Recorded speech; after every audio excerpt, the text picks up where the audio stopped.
Extreme heat is a growing public health threat, killing more people than any other weather-related hazard. The good news?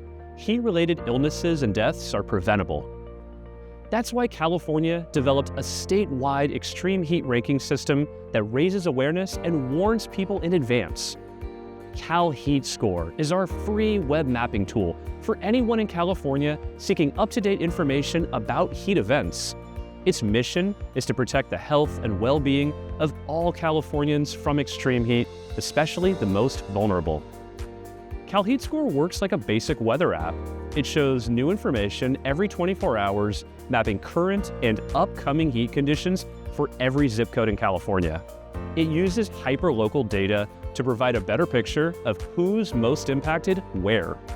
CalHeatScore translates this data into easy-to-understand heat scores so you can quickly see when temperatures might become dangerous for you or someone you know. CalHeatScore uses a scale of 0 to 4, where 0 is low risk and 4 is severe. As the score goes up, the potential impact to communities increases. Higher scores means it's time to take notice and consider taking precautions to stay hydrated and out of direct heat if you can. Let's look closer at the site calheatscore.calepa.ca.gov. You'll start by clicking CalHeatScore Mapping Tool at the top. On the left side of the screen, there's some basic information on how to use the map. We have a legend here that provides color coding of CalHeatScore. Orange and maroon indicate higher risk. To search a specific area, type the city name or zip code in the search bar. Let's try this city. Clicking the location opens a main panel with more information, like today's CalHeatScore forecast, how many people live in that zip code, and the forecasted highs and lows. At the bottom, you'll see two tabs with local population info. The first shows age, race, and ethnicity.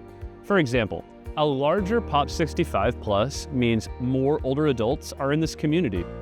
The second tab highlights more groups impacted by heat: outdoor workers, people who are linguistically isolated, and those without health insurance. You can also find local resources. Toggle the Cool Center button and you might see some near you.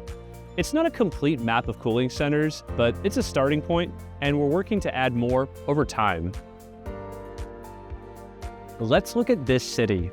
What's considered hot in one place might not be in another, and CalHeatScore takes that into account.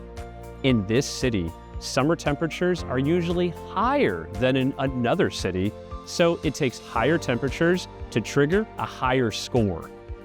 This localized approach makes the tool more relevant for California's diverse climates. At the top, you'll find other sections like guidance, resources, and partners.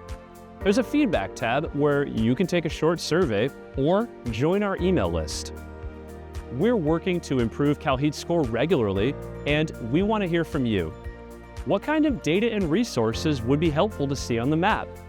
What sort of information helps you, your loved ones, and your community stay safe during extreme heat?